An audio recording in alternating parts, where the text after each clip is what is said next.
ನೀವೇ ಒಂದ್ಸತಿ ನನ್ಗೆ ಹೇಳಿದಾಗೆ ವಾಸು ಅಂತ ಹೆಸರಿನವರು ತುಂಬಾ ಜನ ಇದ್ದಾರೆ. ಹೌದು, ವಾಸುವಿಗೂ ಸಿನಿಮಾಕ್ಕೆ ಏನು ವ್ಯತ್ಯಾಸ?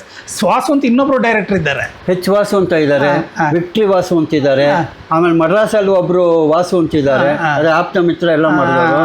ಹಾಗಾಗಿ ಈ ವಾಸುಗಳು ತುಂಬಾ ಆಗೋಗ್ಬಿಟ್ರಲ್ಲ, ನಾನೇನಾದ್ರು ಇಟ್ಕೊಂಬನ ಅಂತ ಅಂದ್ಕೊಂಡು ನಾನೇನ್ ಮಾಡಿದೆ, ಕಾರ್ಟೂನ್ಗೇನೋ ವಾಸು ಅಂತ ಬರೀತಿದ್ದೆ, ಬಿ ಎಚ್ ವಾಸುದೇವ್ ಅಂತ ಬರೀತಿದ್ದೆ, ಲೇಖನಗಳಿಗೂ ವಾಸುದೇವ್ ಅಂತ ಬರೀತಿದ್ದೆ. ಈ ಸಿನಿಮಾನಲ್ಲಿ ತುಂಬಾ ಜನ ವಾಸುಗಳು ಇರೋದ್ರಿಂದ ನಂದೇ ಆದ ಒಂದು ಬೇರೆ ಏನಾದ್ರು ಐಡೆಂಟಿಟಿ ಇಲ್ಲಿ ಅಂತ ವಾಸುದೇವರಾವ್ ಅಂತ ಮಾಡ್ಕೊಂಡೆ. ವಾಸುದೇವರಾವ್ ಅಂತ ಮಾಡ್ಕೊಂಡೆ. ಸಿನಿಮಾ ಡೈರೆಕ್ಷನ್ಗೆಲ್ಲ ವಾಸುದೇವರಾವ್ ಅಂತ ಹೆಸರಿಟ್ಕೊಳ್ತೀನಿ ನಾನು. ಹಾಗೆ ನೀವು ಮಾಡಿ ನಮ್ಮ ವ್ಯಂಗ್ಯಚಿತ್ರದ ಸಂಘದ ಹುಟ್ಟುವಿನ ಅಲ್ಲಿ ನೀವು ಸಾಕ್ಷಿಯಾಗಿ ಬೆಳೆದಿದ್ರಿ. ಈ ಪತ್ರಿಕೆಯಲ್ಲಿ ಪ್ರಕಾರ ನೀವು ಆಗ ವಿದ್ಯಾರ್ಥಿ ಆಗಿದ್ರಿ, ಭಾಳ ಆಸಕ್ತಿ ಅಂತ ಇದ್ರಿ. ನಿಮಗೆ ಈ ವ್ಯಂಗ್ಯಚಿತ್ರಗಾರರ ಸಂಘ ಸೃಷ್ಟಿಯಾಗುತ್ತೆ ಅಂತ ನಿಮ್ಗೆ ಯಾರು ಮಾಹಿತಿ ಕೊಟ್ಟರು? ನನಗೆ ಎಂ ವಿಶ್ವನಾಥ್ ಸ್ವಲ್ಪ ಕಾಂಟ್ಯಾಕ್ಟಲ್ಲಿದ್ದರು. ಅವಾಗ ಅವರು ಫೋಟೋಗ್ರಾಫರ್ ಆಗಿದ್ರು. ಮೊದಲನೇ ಸಮ್ಮೇಳನದ್ದು ಮೊದಲನೇ ಸಭೆ ಇದು ಅವ್ರದ್ದೇ ಫೋಟೋ ಎಲ್ಲ ಹಿಡ್ದಿರೋದು, ಅವ್ರ ಹತ್ರನೇ ಸಿಗುತ್ತೆ ಎಲ್ಲ. ಮಲ್ಲೇಶು ಅವರು. ಆಮೇಲೆ ನಾನು ಈಗ ಪತ್ರಿಕೆಗೆ ಮಯೂರಾಗೆ ಸುಧಾಗೆ ಅಷ್ಟೊತ್ತಿಗೆಲ್ಲ ಬರೆಯಕ್ತಾ ಇದ್ದೆ. ಆಮೇಲೆ ತರಂಗಕ್ಕೆ ಬರಿತಾ ಇದ್ದೆ. ಆಮೇಲೆ ಕರ್ಮೈರ ತುಂಬ ಬರಿತಾ ಇದ್ದೆ ನಾನು. ಅವಾಗ ಉತ್ಥಾನ ಅಂತ ಬರೋದು, ತುಷಾರ ಬರೋದು, ಸುಮಾರು ಸಂಭಾವನೆ ಎಲ್ಲ ಕೊಡ್ತಾ ಇದ್ರು. 20 ರೂಪಾಯಿ 15 ರೂಪಾಯಿ ನಾವು ಕಣ್ಗೊತ್ಕೊಂಡು ತಗೊಳ್ತಿದ್ವಿ. 20 ರೂಪಾಯಿನ ಅದು ಕಾಪಾಡ್ಕೊಂಡು ಹಾಗೇ ಬಿಟ್ಬಿಡ್ತಿದ್ವಿ. ಒಂದೊಂದು ಸ್ವಲ್ಪ ದಿವಸ ಖರ್ಚು ಮಾಡ್ತಾನೆ ಇರಲಿಲ್ಲ, ಬಂದಿದೆಯಲ್ಲ ಅನ್ನೋ ಖುಷಿಗೆ.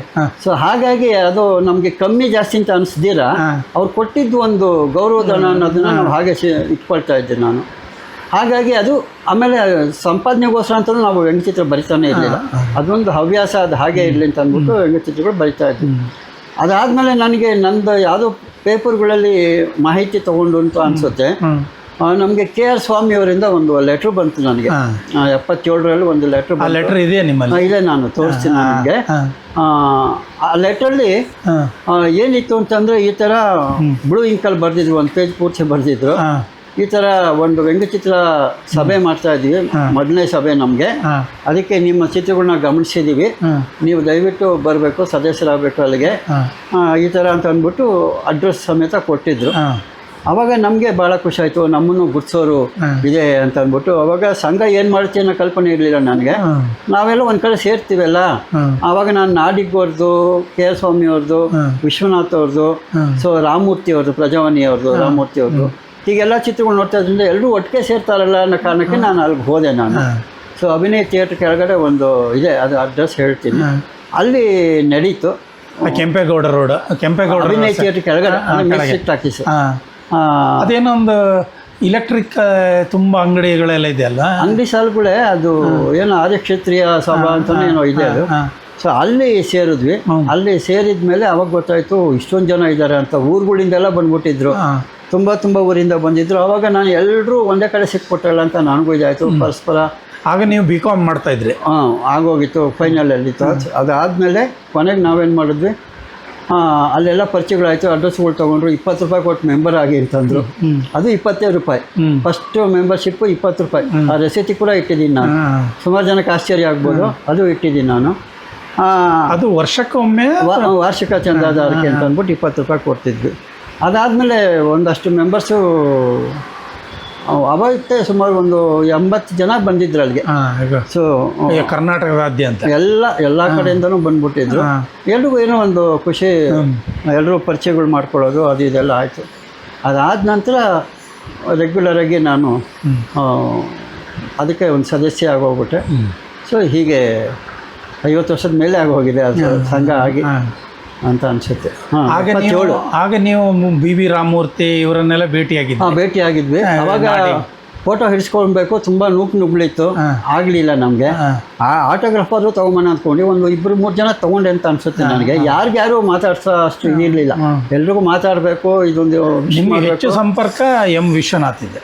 ವಿಶ್ವನಾಥ್ ಅವರು ನನ್ನ ಮದುವೆಗೆ ಅವಾಗ ಟೆಲಿಗ್ರಾಮ್ ಕಳಿಸಿದ್ರು, ಮದುವೆ ಛತ್ರಕ್ಕೆ ಕಳಿಸಿದ್ರು. ಅದು ಎಲ್ಲೋ ಇಟ್ಕೊಂಡಿದ್ದೀನಿ, ನಾನು ಬರೋಕ್ಕಾಗ್ತಿಲ್ಲ, ಬೆಸ್ಟ್ ವಿಶಸ್ ಕಳಿಸಿದ್ದೀನಿ ಹಾಗೆ ಹೀಗೆ ಅಂತ ಅಂದ್ಬಿಟ್ಟು ಇದು ಮಾಡಿದ್ರು. ಸೊ ಹಾಗೆ ಇದು ನನಗೆ ಅವರೇ ಗೈಡ್, ಅವಾಗ ವಿಶ್ವನಾಥ್ ಅವರೇ ಇದು ಮಾಡ್ತಾಯಿದ್ರು. ನಾನು ಆವಾಗ ಗೊತ್ತಿಲ್ಲ, ವ್ಯಂಗ್ಯಚಿತ್ರ ಯಾವ್ದಾದ್ರು ಬರಿಬೇಕು ಅಂತ ಗೊತ್ತಿರಲಿಲ್ಲ.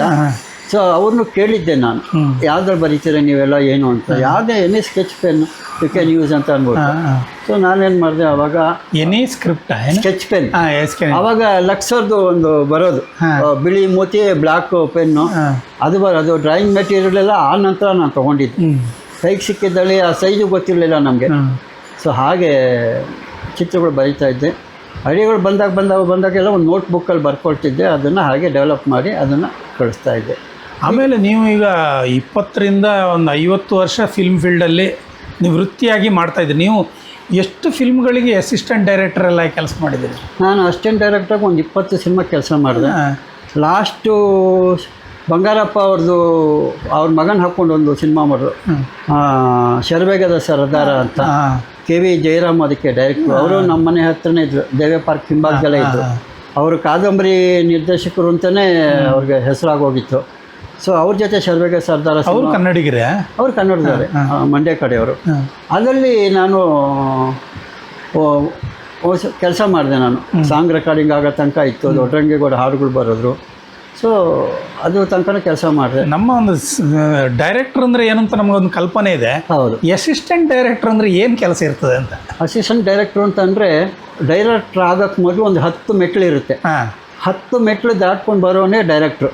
ಬಟ್ ಫಸ್ಟು ಸ್ಟೆಪ್ಪು ಅಂತ ಏನು ಅಂತಂದರೆ ಬರೀ ಅಬ್ಸರ್ವ್ ಮಾಡೋದು, ನಿರ್ದೇಶಕರಿಗೆ ಹತ್ತಿರದಲ್ಲಿರೋದು, ಅವ್ರಿಗೆ ಅವ್ರ ಕನ್ಸನ್ನೇ ಅರ್ಥ ಮಾಡಿಕೊಂಡು ಅವ್ರಿಗೆ ಕಾಲಕ್ಕೆ ಕರೆಕ್ಟಾಗಿ ಕಾಫಿ, ಟೀ, ಸಿಗರೇಟ್ ಅಭ್ಯಾಸ ಇದ್ದರೆ ಸಿಗರೇಟು, ಈ ಥರ ಎಲ್ಲ ಒದಗಿಸೋದು. ಯಾಕಂದರೆ ಅವ್ರು ಬೇರೆಯವ್ರನ್ನೆಲ್ಲ ಕೇಳಲ್ಲ. ಅವ್ರ ಮೂಡ್ ನೋಡಿಕೊಂಡು ನಾವು ಅದೆಲ್ಲ, ಇನ್ನೊಬ್ಬರು ಪ್ರೊಡಕ್ಷನ್ ಅವ್ರು ಇರ್ತಾರೆ, ಡೈರೆಕ್ಟ್ರಿಗೆ ಕಾಫಿ ಬೇಕು, ಅವ್ರಿಗೆ ತಲೆನೋತಾ ಇದೆ, ಟೀ ಬೇಕು, ಆಮೇಲೆ ಹೀಗೆ ಹೇಳಿ ಅದು ಮಾಡಿಕೊಡೋದು.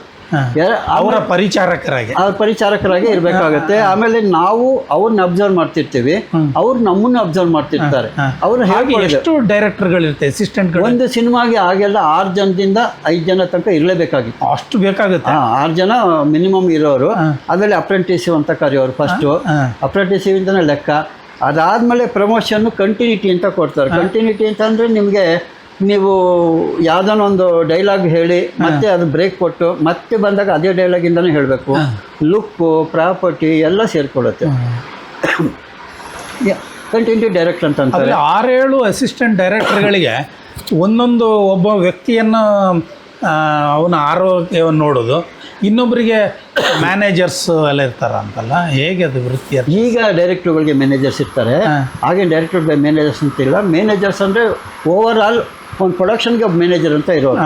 ಅಂದರೆ ಅವ್ರಿಗೆ ಏನು ಸ್ಪೆಷಲ್ ಊಟಗಳು ಬೇಕಾದರೆ, ಯಾಕೆಂದರೆ ಹೀರೋಗಳಿಗೆ ಸ್ಪೆಷಲ್ ಊಟಗಳು ಬರೋದು, ಡೈರೆಕ್ಟ್ರುಗಳಿಗೂ ಏನಾದ್ರು ಸ್ಪೆಷಲ್ ಊಟ ಮನೆಯಿಂದನ ಇಲ್ಲ ಅವ್ರು ಇಷ್ಟಪಟ್ಟು ಹೋಟ್ಲಿಂದನ ಈ ಥರ ತಂದ್ಕೊಡೋದಕ್ಕೆ ಮ್ಯಾನೇಜರ್ಗಳು ಅಂತಿರೋರು. ಕರ್ಕೊಂಬರೋದಕ್ಕೆ ಕಾರಿನ ವ್ಯವಸ್ಥೆಗಳು ಮಾಡೋದು, ಇಷ್ಟಕ್ಕೆ ಮ್ಯಾನೇಜರ್ ಅಂತ. ಪರ್ಸ್ನಲ್ ಮ್ಯಾನೇಜರಲ್ಲಿ ಈಗ ಬಂದಿರೋದು. ಅವಾಗ ಪ್ರೊಡಕ್ಷನ್ಗೆ ಒಬ್ಬ ಮ್ಯಾನೇಜರ್ ಅಂತ ಇರೋನು ಅಷ್ಟೇ. ಇದಕ್ಕೇನು ಕ್ವಾಲಿಫಿಕೇಷನ್ ಏನಿಲ್ಲ ಅಸಿಸ್ಟೆಂಟ್ ಡೈರೆಕ್ಟ್ರಿಗೆ? ಬರವಣಿಗೆ ಇರೋರು ಸ್ವಲ್ಪ ಮೇಲ್ ಬರ್ತಾರೆ, ಬರವಣಿಗೆ ಇಲ್ದಿರೋರು ಅಂಥವ್ರು ಏನು ಮಾಡ್ತಾರೆ, ಬರೀ ಡೈರೆಕ್ಟ್ರುಗಳು ಸೇವೆ ಮಾಡಿಕೊಂಡು ಆಮೇಲೆ ಅವ್ರ ಜೊತೆನೇ ಇದ್ಕೊಂಡು ಆ್ಯಕ್ಷನ್ನು, ಕಂಟಿನ್ಯೂಟಿ ಇಷ್ಟನ್ನು ಹೇಳ್ತಾರೆ. ನೋಟ್ ಮಾಡ್ಕೊಳ್ಳೋಕೆ ಬರೋಲ್ಲ ಅವ್ರಿಗೆ.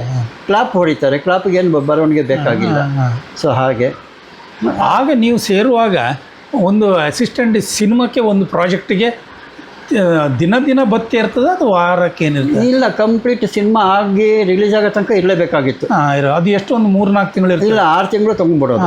6 ತಿಂಗಳು ತೊಗೊಂಡೋದು ಅಂದರೆ ಪ್ರೊಡಕ್ಷನ್ನು ಕಂಪ್ಲೀಟ್ ಆಗಿ, ಡಬ್ಬಿಂಗ್ ಎಲ್ಲ ಆಗಿ, ರಿಕಾರ್ಡಿಂಗ್ ಆಗಿ, ಸೆನ್ಸಾರ್ ಆಗೋ ತನಕ ಇರಬೇಕಾಗಿತ್ತು.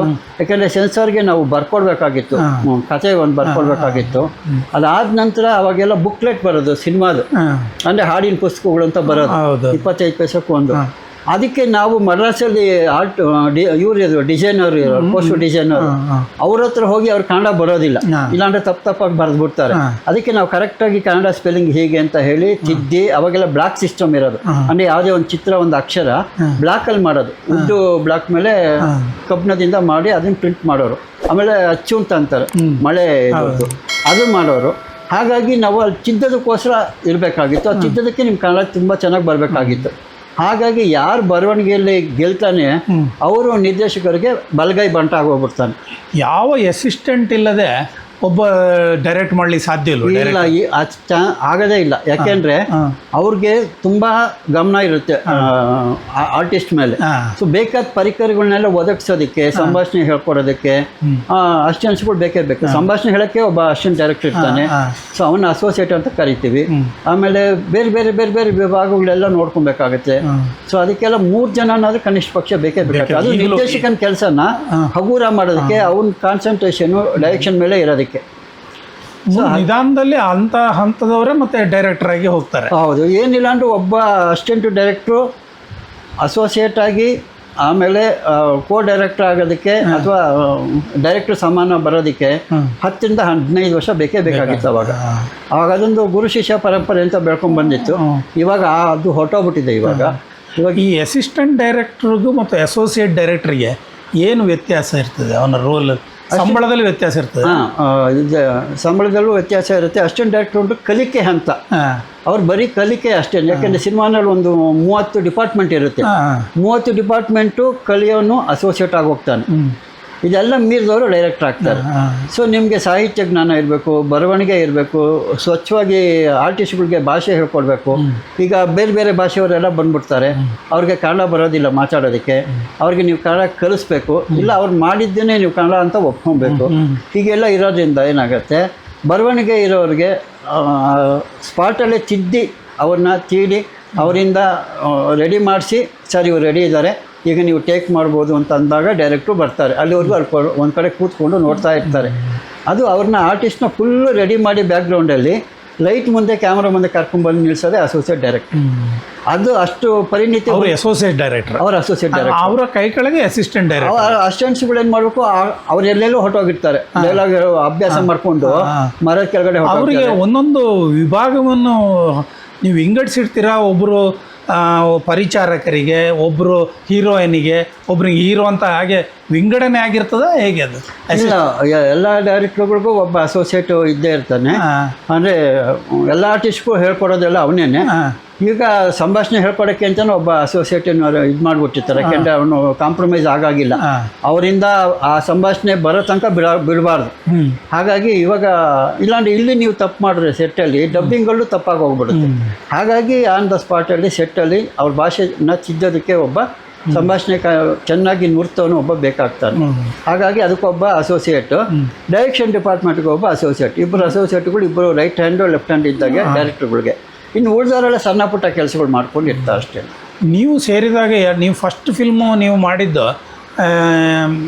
ಇವ್ರದ್ದು ಬಿ ಕೃಷ್ಣನ್ ಅಂತ ಒಬ್ಬರು ಮಾಡಿದೆ. ಅದು ಏನು ಒಂದು ಮಾಡಿದೆ. ಅದು ಏನು ಸಿನಿಮಾದು ಹೆಸರು? MR ವಿಠಲ್ ಅವ್ರದ್ದು ಸಿನಿಮಾ, KT ಗಟ್ಟಿ ಅವ್ರದ್ದು ಅಬ್ರಾಹ್ಮಣ ಅಂತ ಸಿನಿಮಾ.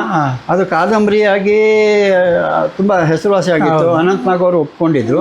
ಆದರೆ ಆ ಸಿನಿಮಾನ ಡೈಲಾಗು ಎಲ್ಲ ಬರೆದು RN ಜಯಗೋಪಾಲ್ ಮ್ಯೂಸಿಕ್ ಎಲ್ಲ ಮಾಡಿ ಕೊನೆ ಹಂತದಲ್ಲಿ ಅದು ಟೇಕಪ್ ಆಗಲೇ ಇಲ್ಲ. ಹಾಗೆ ನಿಮಗೆ ಕೊಡುವ ಸಂಬಳ ಎಲ್ಲ ಕೊಟ್ಟಿರ್ತಾರೆ? ನಮ್ದು ಕೊಟ್ಟಿರ್ತಾರೆ, ಕೆಲವು ಸಲ ಕೊಡೋಕ್ಕಾಗೋದಿಲ್ಲ. ಆಗ ಅದಕ್ಕೆಲ್ಲ ನಾವು ರೆಡಿ ಇರಬೇಕು. ತಿಂಗಳ ಸಂಬಳವ ದಿನ ಸಂಬಳವ? ತಿಂಗಳ ಸಂಬಳ, ಒಂದು ಪ್ರಾಜೆಕ್ಟ್ ಸಂಬಳ ಅಂತ.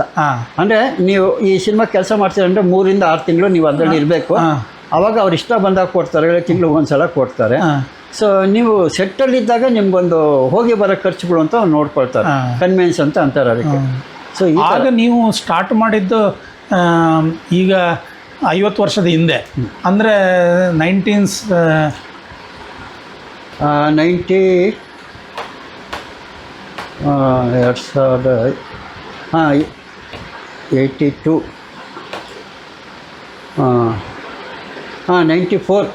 94 ಫಸ್ಟ್ ಫಿಲ್ಮ್. ಹೌದು. ಆಗ ಒಂದು ಸಂಬಳ ಎಷ್ಟಿರ್ತದೆ ಸಾಮಾನ್ಯವಾಗಿ? ಇದು ಸಂಬಳನ ಒಂದು ಪ್ರಾಜೆಕ್ಟ್ಗೆ ಎಷ್ಟು ಹಣ? ಪ್ರಾಜೆಕ್ಟ್ಗೆ ಅವಾಗೆಲ್ಲ ಡೈರೆಕ್ಷನ್ ಡಿಪಾರ್ಟ್ಮೆಂಟ್ಗೆ ಭಾಳ ಕಮ್ಮಿನೇ, ಇಷ್ಟೇ ಅಂತ ಏನಿಲ್ಲ ಅದಕ್ಕೆ. ಅವರು ಈಗ ಕೈ ಧಾರಾಳವಾಗಿರೋರು ಜಾಸ್ತಿ ಕೊಡೋರು, ಇಲ್ಲಾಂದ್ರೆ ಕಮ್ಮಿ ಕೊಡೋರು. ನಿರ್ದೇಶಕರು ಮಾತ್ರ ಚೆನ್ನಾಗಿ ಸಂಬಳ ಬರೋದು, ಯಾಕಂದರೆ ಎಲ್ಲ ಅವ್ರ ಕೈಲೇ ಇರೋದು. ಹಾಗಾಗಿ ಅವ್ರಿಗೆ ಎಲ್ಲ ರೀತಿಯೂ ಅನುಕೂಲಗಳು ಮಾಡಿಕೊಡೋರು. ಅವ್ರಿಗೆ ಸಂಬಳ ಜಾಸ್ತಿ ಇರುತ್ತೆ. ಬೇರೆಯವ್ರಿಗೆಲ್ಲ ಕಲಿಕೆ ಹಂತ ಅಂತ ತಿಳ್ಕೊಂಡೇ ಇರ್ತಾರೆ. ಒಬ್ಬ ಡೈರೆಕ್ಟರ್ ಆಗೋ ತನಕ ಬೇರೆಯವ್ರಿಗೆ ಏನೂ ನಾವು ಡಿಮ್ಯಾಂಡ್ ಮಾಡೋಕ್ಕಾಗೋದಿಲ್ಲ. ಯಾಕೆಂದರೆ ನಮ್ಮದು ಅದರಲ್ಲಿ ಸ್ವಾರ್ಥ ಇರುತ್ತೆ. ನಾವು ಅವ್ರನ್ನ ಹುಡ್ಕೊಂಡು ಹೋಗಿರ್ತೀವಿ, ಇವ್ರ ಕೈ ಕೆಳಗಡೆ ಕೆಲಸ ಮಾಡಬೇಕು ಅಂತ. ನಾವೇ ಬೇಕು ಅಂತ ಕರ್ಸ್ಕೊಂಬದು ಬೇರೆ, ನಾವಾಗ ನಾವು ಹುಡ್ಕೊಂಡು ಹೋಗೋದು ಬೇರೆ. ಹಾಗೆ ಹುಡ್ಕೊಂಡೋದಾಗ ಏನಾಗುತ್ತೆ, ಅವ್ರು ಕೊಟ್ಟಿದ್ದನ್ನ ನಾವು ಒಪ್ಕೊಬೇಕಾಗುತ್ತೆ. Demand, no demand. ನಿಮಗೆ ಬೆಂಗಳೂರಲ್ಲಿ ಸ್ವಂತ ಮನೆ ಇದ್ದ ಕಾರಣ ಏನು ತೊಂದರೆ ಆಗಿಲ್ಲ? ಸ್ವಂತ ಮನೆ ಇತ್ತ ನಿಮಗೆ? ಸ್ವಂತ ಮನೆ ಅಂತ ಮಾಡೋಕ್ಕೆ ಹೋಗಲೇ ಇಲ್ಲ ನಾವು. ಯಾಕೆಂದರೆ ಸಿನಿಮಾಗಳಲ್ಲಿ ನಮ್ಗಂದು ಅದನ್ನೇ ಅಷ್ಟೊಂದು ಸಂಭಾವನೆ ಅಂತ ಇದು ಮಾಡೋಕ್ಕಾಗೋದಿಲ್ಲ. ಸೊ ಹಾಗಾಗಿ ಅದು ಮನೆ ಕಟ್ಟಕ್ಕೆ ಅಂತ ಇಟ್ಕೊಂಡಿದ್ದ ದುಡ್ಡುಗಳು ಯಾವುದಾದ್ರು ಪ್ರಾಜೆಕ್ಟ್ಗಳಿಗೆ ಹಾಕೋದು, ಮತ್ತೆ ಆ ದುಡ್ಡು ಬರುತ್ತೆ ಅಂತ ಅಂದ್ಕೊಳ್ಳೋದು, ಮತ್ತೆ ಇನ್ನೊಂದು ಪ್ರಾಜೆಕ್ಟ್ ಹಾಕೋದು. ಹೀಗಾಗಿ ನಿಮಗೇನಾದ್ರು ಕಾನೂನು ರಕ್ಷಣೆ ಅಥವಾ ಯೂನಿಯನ್ ಹಾಗೆಲ್ಲ ಇರ್ತದ? ಇದೆ. ನಮಗೂ ನಿರ್ದೇಶಕ ಸಂಘ ಅಂತಿದೆ, ನಿರ್ಮಾಪಕರ ಸಂಘ ಅಂತ ಇದೆ, ವಾಣಿಜ್ಯ ಮಂಡಳಿ ಅಂತಿದೆ. ಅಲ್ಲಿ ರಕ್ಷಣೆ ಸಿಗುತ್ತೆ, ನಿಮ್ಗೆ ರಕ್ಷಣೆ ಸಿಗುತ್ತೆ. ಸೊ ಕರೋನಾ ಟೈಮಲ್ಲಿ ಏನಾದ್ರು ಕರೋನಾ ಟೈಮಲ್ಲಿ ಯಡಿಯೂರಪ್ಪ ಅವರು ಇದ್ದಾಗ ನಮಗೆ ಸುಮಾರು ಸಲ ನಮಗೆ ಮನೆಗೆ ಕಿಟ್ಗಳೆಲ್ಲ ಕಳಿಸಿದ್ದಾರೆ. ಸೊ ಹಾಗಾಗಿ ಅದು ಕರ್ನಾಟಕ ಚಲನಚಿತ್ರ ವಾಣಿಜ್ಯ ಮಂಡಳಿ ಅಂತಿದೆ, ಶಿವಾನಂದ ಸರ್ಕಲ್. ಅಲ್ಲಿ ನಾವು 35 ವರ್ಷದಿಂದ ಮೆಂಬರ್. ಅದಕ್ಕೆ ಎಷ್ಟು ಕೊಡಬೇಕು ನೀವು? ಅವಾಗೆಲ್ಲ ಕಮ್ಮಿ ಇತ್ತು. ಅವಾಗ 5,000 ರೂಪಾಯಿ ಮೆಂಬರ್ಶಿಪ್ ಇತ್ತು ವಾರ್ಷಿಕ. ಅಲ್ಲ, 1,000 ಮೆಂಬರ್ಶಿಪ್ ಫೀಸ್. ಅದು ವಾರ್ಷಿಕ. ನಮಗೆ ಈಗ 1,000 ಆಗಿದೆ. ಆಗೆಲ್ಲ 300-500 ಇತ್ತು. ಸೊ ಈಗ ಅದು 60,000 65,000ಕ್ಕೆ ಬಂದು ನಿಂತಿದೆ. ವರ್ಷಕ್ಕೆ ಅಷ್ಟು ಕಟ್ಟಬೇಕು? ಅಲ್ಲ, ಒಂದ್ಸಲ ನೀವು ಡಿಪಾಸಿಟ್ ಇಟ್ಟಾಗಿ ಅದು ಡಿಪಾಸಿಟ್ ಆ ಥರ. ನೀವು ಈಗಲೂ ಕಟ್ತಾ ಇದ್ದೀರಾ? ಇಲ್ಲ, ಇದು ವಾರ್ಷಿಕ ಚಂದ ಅಷ್ಟೇ. ನಾವು ಈಗ ಎಷ್ಟು ಕಟ್ತೀರಿ? ಈಗ 1,200 GST ಎಲ್ಲ ಸೇರಿ 1,200 ಆಗಿದೆ. ಹೊಸೊಬ್ಬರು ಯಾರಾದರೂ ಬರಬೇಕು ಅಂತ ಅಂದರೆ ಅವರು ಒಂದು 60,000 ರೂಪಾಯಿ ಕೊಟ್ಟು ಮೆಂಬರ್ಶಿಪ್ ತೊಗೊಬೇಕು. ಆಮೇಲೆ ವಾರ್ಷಿಕ ಚಂದ ಅಂತ 1,200 ರೂಪಾಯಿ ಕಟ್ಟಬೇಕು. ಈಗ ಇನ್ನೊಂದು ಪೂನಾ ಫಿಲ್ಮ್ ಇನ್ಸ್ಟಿಟ್ಯೂಟಲ್ಲೆಲ್ಲ ಡೈರೆಕ್ಷನ್ ಕಲಿತೇ ಬರ್ತಾರಲ್ಲ, ಅವ್ರಿಗೆ ಯಾವುದು ಅನುಭವ ಇಲ್ಲದೆ ಸೀದಾ ಸಿನಿಮಾ ಮಾಡ್ಲಿಕ್ಕೆ ಆಗೋದಿಲ್ಲ? ಅದು ನೀವು ಅಲ್ಲಿ ಪ್ರಾಕ್ಟಿಕಲಾಗಿ ಏನು ಕಲ್ತಿರೋದಿಲ್ಲ. ನಿಮ್ಗೆ ಅಲ್ಲಿ ಹೇಳ್ಕೊಟ್ಟಿರ್ತಾರೆ, ಹೀಗೆಲ್ಲ ಹೀಗೆಲ್ಲ ಹೀಗೆ ಅಂತ. ಅದು ಹೇಗೆ ಅಂದರೆ, ನೀವು ಅಡುಗೆ ಹೀಗೆ ಮಾಡ್ಬೋದು, ಅಡುಗೆ ಹೀಗೆ ಮಾಡ್ಬೋದು ಅಂತ ಹೇಳ್ಕೊಟ್ಟಿರ್ತೀರ. ಅಡುಗೆ ಮಾಡೋದು ಹೇಗೆ ಅಂತ ಸ್ವತಃ ಅವ್ರಿಗೆ ಅನುಭವ ಆಗಬೇಕು ಅಂತ ಅಂದರೆ ಅವರು ಅಡುಗೆ ಮಾಡಿರೋ ಹತ್ರ ಹೋಗಬೇಕು, ಆವಾಗ ಗೊತ್ತಾಗುತ್ತೆ. ಹಾಗಾಗಿ ಸಿನಿಮಾ ಒಂದು ಕೋರ್ಸಿಂದ ಅಥವಾ ಇನ್ಸ್ಟಿಟ್ಯೂಟಿಂದ ಕಂಪ್ಲೀಟ್ ಕಲ್ತು ಬಂದು ಪರ್ಫೆಕ್ಟಾಗಿ ಸಿನಿಮಾ ಮಾಡೋದು ಕಷ್ಟ ಇದೆ. ಅದಕ್ಕೆ ಇವಾಗ ಏನು ಮಾಡ್ತಾರೆ, ಎಲ್ಲರೂ ಶಾರ್ಟ್ ಫಿಲಮ್ಗಳು ಮಾಡಿ ಆ ನಂತರ ಸಿನಿಮಾಗೆ ಕೈ ಹಾಕೋಕ್ಕೆ ಧೈರ್ಯ ಮಾಡ್ತಾರೆ. ನಿಮ್ಮ ಎಲ್ಲ ಸಿನಿಮಾದಲ್ಲಿ ನಿಮ್ಮ ಹೆಸರು ಬರ್ತದೆ. ಡ್ರೈವರಿಂದ ಹಿಡಿದು ಎಲ್ಲ ಸಿನಿಮಾಗಳು. ಹೌದು, ಅದು ಬರ್ತದೆ. ಅದೇನಂದ್ರೆ ನಾವು ಕೊಡೋ ಸಂಭಾವನೆ ಬೇರೆ. ಅವ್ರು ನಮಗೋಸ್ಕರ ದುಡ್ದಿರ್ತಾರಲ್ಲ ಒಂದು ಪ್ರಾಜೆಕ್ಟಲ್ಲಿ. ಕೆಲವೆಲ್ಲ ಮೊದಲೆಲ್ಲ ಅವ್ರದ್ದೊಂದು ಕೃತಜ್ಞತೆ ತೋರ್ಸೋಕ್ಕೋಸ್ಕರ ನಾವು ಅವ್ರಿಗೆ ನಮ್ಮ ಟೀಮಲ್ಲಿ ಇದ್ದಾರೆ ಅನ್ನೋದಕ್ಕೋಸ್ಕರ ಅವ್ರದ್ದೆಲ್ಲ ಹೆಸರುಗಳು ವರ್ಗ ಮಾಡ್ತಾ ಇದ್ವಿ, ಇಂತಿಂಥ ಡಿಪಾರ್ಟ್ಮೆಂಟು ಅಂತ. ಅಂತಂಥವ್ರೆಲ್ಲರೂ ಹೆಸರುಗಳು ಹಾಕಬೇಕಾಗಿತ್ತು. ಅದು ಕರ್ತವ್ಯ ಕೂಡ. ಈಗ ಒಂದು ಸಿನಿಮಾ ಸೆಟ್ಟಲ್ಲಿ ಅಸಿಸ್ಟೆಂಟ್ ಡೈರೆಕ್ಟರ್ 2-3 ಜನ, ಡೈರೆಕ್ಟ್ರು ಒಬ್ಬ, ಆಮೇಲೆ ಮೇಕಪ್ ಒಬ್ಬ ಲೈಟ್ ಬಾಯ್, ಆಮೇಲೆ ಮೇಕಪ್ ಮ್ಯಾನ್, ಹೀಗೆ ಎಷ್ಟು ಜನ ಇರ್ತಾರೆ? ಕ್ಯಾಮರಾಮ್ಯಾನಿಗೆ ಒಬ್ಬ ಅಸಿಸ್ಟೆಂಟ್, ಕ್ಯಾಮ್ರಾಮನ್ಗೆ 3-4 ಜನ ಇರ್ತಾರೆ. ಕ್ಯಾಮ್ರಾಮನ್ಗೆ ಇರಲೇಬೇಕಾಗುತ್ತೆ 4 ಜನ. ಯಾಕೆಂದರೆ ಕ್ಯಾಮ್ರಾಮನ್ ಒಬ್ಬನೇ ಎಲ್ಲ ಥರ್ಮೋಕಾಲ್ ಶೀಟ್ ಇದನ್ನು ಹಿಡ್ಕೊಳ್ತಾರೆ. ಈಗ ಅದೆಲ್ಲ ಲೇಟೆಸ್ಟ್ ಆಗಿ ಬಂದ್ಬಿಟ್ಟಿದೆ ಎಕ್ವಿಪ್ಮೆಂಟ್ಗಳು. ಔಟ್ಡೋರ್ ಹೋದಾಗ ನಿಮಗೆ ರಿಫ್ಲೆಕ್ಟ್ಗಳು, ಥರ್ಮೋಕೋಲು ಅದೆಲ್ಲ ಬೇಕಾಗುತ್ತೆ. ಲೈಟಿಂಗ್ಗಳು ಇಂಡೋರ್ ಇದ್ದಾಗ ಬೇಕಾಗುತ್ತೆ. ಸೊ 4-5 ಜನ ಅಸಿಸ್ಟೆಂಟ್ಸ್ಗಳು ಬೇಕೇ ಬೇಕಾಗುತ್ತೆ ಕ್ಯಾಮ್ರಾಮನ್ಗೆ. ಇವರು ದೊಡ್ಡ ಪ್ರೊಡಕ್ಷನ್ ಆಗಿ ಆರ್ಟಿಸ್ಟ್ಗಳು ಜಾಸ್ತಿ ಇದ್ದಾರೆ ಅಂತ ಅಂದರೆ ಆವಾಗ ನಿಭಾಯಿಸೋಕ್ಕೆ ಕಷ್ಟ ಆಗುತ್ತೆ. ಹಾಗಾಗಿ ಅಷ್ಟು ಜನ ಬೇಕೇ ಬೇಕಾಗ್ತದೆ. ಅಂದ್ರೆ ಆ ಸಿನಿಮಾ ಈಗ ಇತ್ತೀಚೆಗೆ ಸಿನಿಮಾಗಳೇ ಬರ್ತಾ ಇಲ್ಲ ಅಂತ ಮೊನ್ನೆ ಪತ್ರಿಕೆಯಲ್ಲಿ ಬಂದಿತ್ತು. ಅದು ವಿಮರ್ಶೆಗಳು, ವಿಶ್ಲೇಷಣೆಗಳು ನಡೀತಾ ಇರುತ್ತೆ. ನಾವು ಸಿನಿಮಾಗಳು ಅಪ್ಡೇಟ್ ಆಗ್ತಾ ಹೋಗ್ತಿದೆ ವರ್ಲ್ಡ್ ವೈಡ್. ಇವಾಗ 120 ವರ್ಷದ ಇತಿಹಾಸ ಅಷ್ಟೇ ಇರೋದು ಸಿನಿಮಾಕ್ಕೆ ಅಂತ. ಅದು ನೀವು ಮೂಕಿ ಸಿನಿಮಾ ತೊಗೊಂಡ್ರೆ ಅಷ್ಟಾಗುತ್ತೆ. ಸೊ ಹಾಗಾಗಿ 1908ರಿಂದ ಮೂಕಿ ಚಿತ್ರಯುಗ ಸ್ಟಾರ್ಟ್ ಆಯಿತು. ಸೊ ಹಾಗಾಗಿ ಈಗಾಗಲೇ ಕನ್ನಡ ಚಿತ್ರರಂಗನೇ 90 ವರ್ಷ, ಅದು ಹಂತದಲ್ಲಿ 93 ವರ್ಷ ಆಯಿತು ಕನ್ನಡ ಚಿತ್ರರಂಗ ಇವಾಗ ಇಲ್ಲ. ಹಾಗೆ ನಿಮ್ಮ ಈ ಕೆರಿಯರನ್ನು ಬೆಳೆದು ಆಮೇಲೆ ನಿಮ್ಮ ಫಸ್ಟ್ ಸಿನಿಮಾ ಪ್ರಾಜೆಕ್ಟ್ ನೀವು ಸ್ವತಂತ್ರವಾಗಿ ಯಾವ ಫಿಲ್ಮ್ ಮಾಡಿದ್ರಿ? ನಾನು ಡಾಕ್ಯುಮೆಂಟ್ರಿಗಳು ಮಾಡ್ತಾಯಿದ್ದೆ ವಾರ್ತಾ ಇಲಾಖೆಗೆ. ವಾರ್ತಾ ಇಲಾಖೆಯವರು ಅವಾಗ ಅವಲೋಕನ ಅಂತ ಒಂದು ಪ್ರೋಗ್ರಾಮ್ ಮಾಡೋರು. ಅವಲೋಕನಾಗೆ ನಮ್ಮನ್ನು ಕರೆದು ಕಾರ್ಯಕ್ರಮಗಳು ಕೊಡೋರು. ನಾವು ಅಪ್ಲಿಕೇಶನ್ ಹಾಕ್ಕೊಂಡಿರ್ಬೇಕಾಗಿತ್ತು. ಅವಲೋಕನ ಮಾಡುವಾಗ ಆವಾಗ ಅನ್ನಿಸ್ತು ನಾವು ಯಾಕೆ ಮಾಡಬಾರ್ದು ಅಂತ ಅನ್ನಿಸ್ತು. ನಾನು ಸಿನಿಮಾ ಮಾಡೋಕ್ಕೆ ಮೊದಲು ಸಣ್ಣ ಕಿರುಚಿತ್ರಗಳು ಅಂತ ಬರೋದು ಅವಾಗ ದೂರದರ್ಶನಿಗೆ. ಕಿರುಚಿತ್ರಗಳು ಮಾಡಿ ಮಾಡಿ ಮಾಡಿ ಅಭ್ಯಾಸ ಆದಮೇಲೆ ಮಾಡ್ಬೋದು ಅಂತ ಅನಿಸಿದ್ಮೇಲೆ ಫಸ್ಟ್ ಸಿನಿಮಾ ಅಂತ ಅಂದ್ಬಿಟ್ಟು ನಾವು ಇದು ಮಾಡಿದ್ವಿ. ಅದು ಏನು, ಈ ಸಬ್ಜೆಕ್ಟು ಇದನ್ನು ಬೇರೆಯವ್ರು ಹ್ಯಾಂಡ್ಲ್ ಮಾಡೋದು ಕಷ್ಟ ಅಥವಾ ಬೇರೆ ನಿರ್ಮಾಪಕರು ಒಪ್ಸೋದು ಕಷ್ಟ ಅಂತ ಅಂದಾಗ ನಾವು ಅದನ್ನು ಯಾಕೆ ಕಷ್ಟ ಆಗುತ್ತೆ, ಇಂಥದ್ದು ಒಂದು ಬರಬೇಕಾಗುತ್ತೆ ಸಿನಿಮಾ ರಂಗಕ್ಕೆ ಅಂತ ಅಂದ್ಬಿಟ್ಟು ನಾವು ಅದನ್ನು ನಾವೇ ರಿಸ್ಕ್ ತೊಗೊಂಡು ಮಾಡಬೇಕಾಗುತ್ತೆ. ಯಾಕೆಂದರೆ ಎಲ್ಲ ಪ್ರೊಡ್ಯೂಸರ್ಗೂ ಎಲ್ಲ ಕಥೆಗಳು ಒಪ್ಪಿಗೆ ಆಗ್ತಾ ಇರಲಿಲ್ಲ. ಯಾಕೆಂದರೆ ಹೊಸ ಸಿನಿಮಾಗಳು ಮಾಡೋದಕ್ಕೆ ಒಂದು ಕಂಟೆಂಟು ತುಂಬ ಇಂಪಾರ್ಟೆಂಟ್ ಆಗುತ್ತೆ. ಆ ಕಂಟೆಂಟು ನಿರ್ಮಾಪಕರಿಗೆ ಒಂದ್ಸಲ ಇಷ್ಟ ಆಗೋದಿಲ್ಲ, ಅದಕ್ಕೆ ಒಬ್ಬ ಸ್ಟಾರ್ ಬೇಕಾಗುತ್ತೆ. ಸ್ಟಾರ್ನ ಇಟ್ಕೊಂಡು ಸಿನಿಮಾಗಳು ಮಾಡೋಕ್ಕಾಗೋದಿಲ್ಲ. ಹಾಗಾಗಿ ನಾವೇನು ಮಾಡ್ತಿದ್ವಿ, ನಮಗೆ ಪ್ರಯೋಜನ ಆಗೋಂಥ ಕಥೆಗಳು ಯಾವುದನ್ನು ಇದ್ದಾಗ ಅದನ್ನು ನಾವೇ ಯಾಕೆ ಮಾಡಬಾರ್ದು ಅಂತ ಅಂದ್ಬಿಟ್ಟು ಮಾಡ್ತಾಯಿದ್ವಿ.